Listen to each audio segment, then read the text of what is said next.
Good morning, children. Welcome back. Today we are going to continue with chapter number 2, that is computer software. Second part, the second session. Database management system. What are those? It is a software program that let us store large amount of data in an organized manner.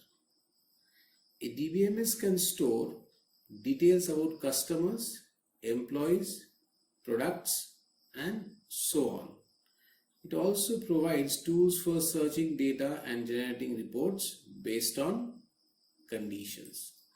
Now, all of you do online shopping. Whenever you logged in, whatever searches you have made, whatever things you have bought in that e-commerce website, whether it is Flipkart or Amazon, it actually stores all the reports. So all these are stored in the database. So all your search criteria, all your search orders and all that are stored in the database. So the next time you can see that what orders you have given. Suppose you do online banking, all your data, all your balances, money, etc. are stored in a DBMS or database management system software, so that when you log in you can get all the things there. Now come back to your school. Whenever you have taken admission, you have got one student ID depending on the year you have taken admission, and then you have given your name of the parents, their addresses, profession, phone number, etc. So all these are stored in the database in the school. Now you log into our website scmemorialschool.com. There, as soon as you give your student ID, you get all the details regarding us, even whatever fees you have paid, which month fees you have paid. So all these things are actually done with the help of database. So database or DBMS is a type of software which stores details about a large number of data, which can be about customers, which can be about students, which can be about employees, depending on the organization they are related to. Examples. Number one is Oracle, then Access, Microsoft Access, then Visual Fox Pro, and OpenOffice.org base. Next one, DTP or desktop publishing software. What are those? This software is used for creating designs and layouts of books, journals, means magazines, brochures, newspapers, etc. So whatever printed material you read, your books, journals, magazines, brochures, advertisement, leaflets, all the things are actually first designed in a DTP or desktop publishing software, and after that it is being printed in a printer. Examples are Quark Express and Adobe InDesign. Other than this, there are many more DTP or desktop publishing software available in the market. Next, graphic software. What are those? This software allows us to create and edit images.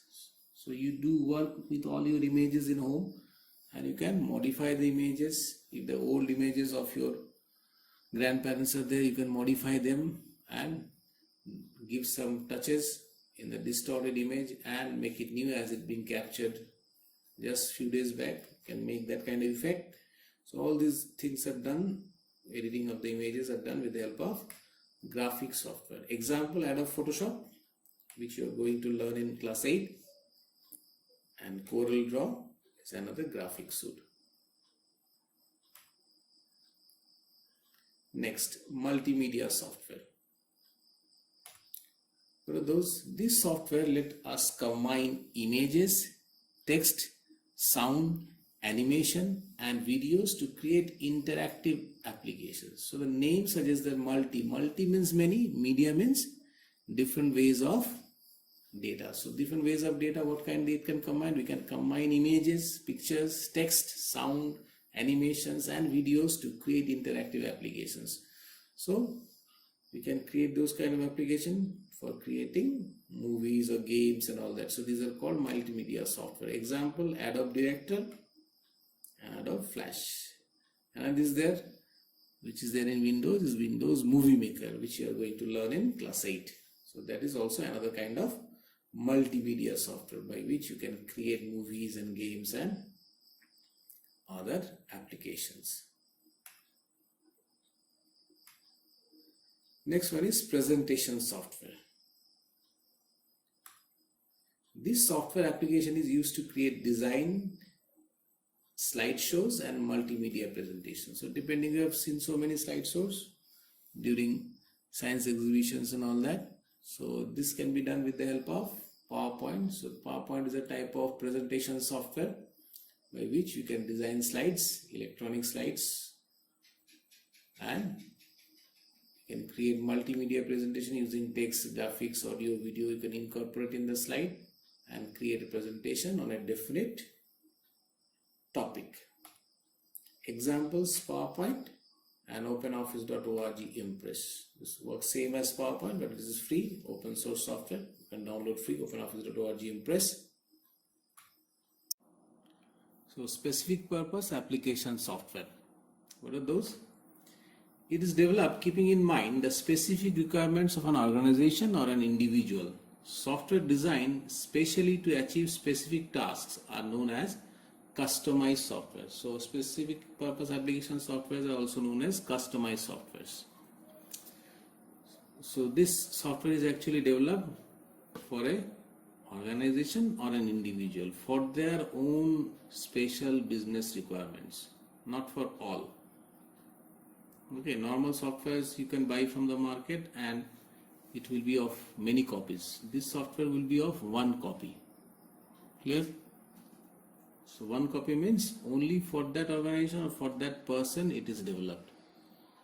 So naturally they will be costly.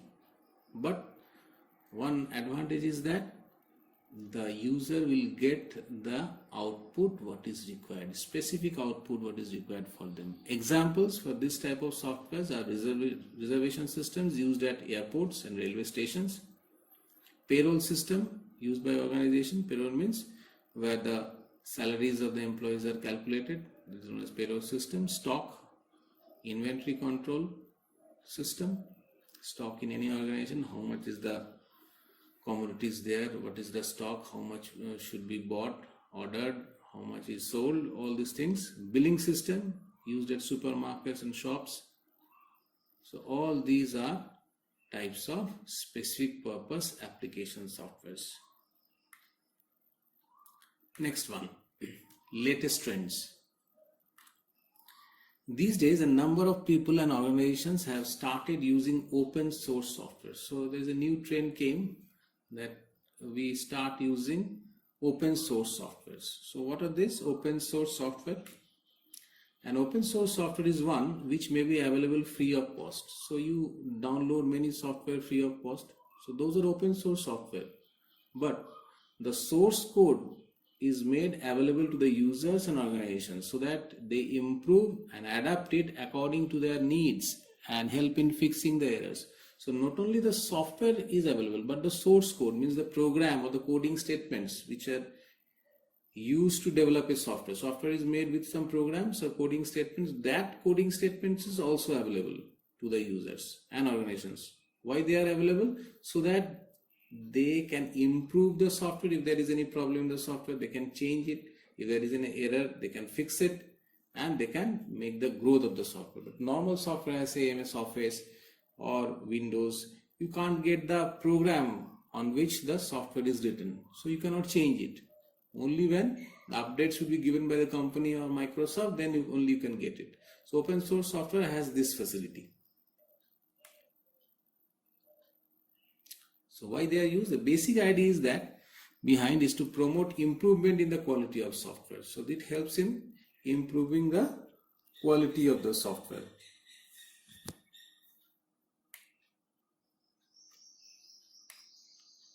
Some examples of open source softwares are Ubuntu, it's an operating system.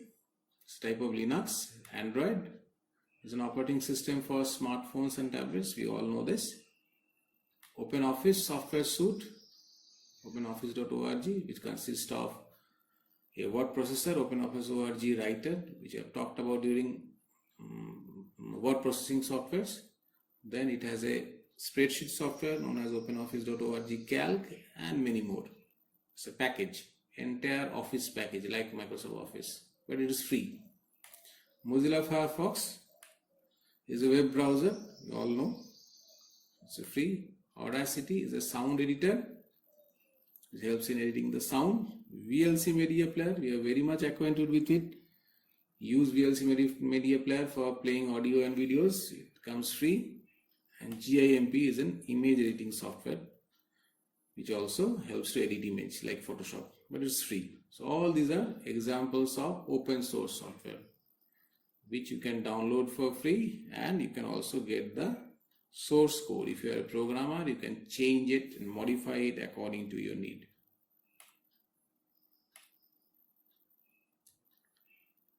So that's it for the types of softwares. So students, that's all for today. Hope you have understood. Until the next class, until the next video, it's goodbye and happy learning.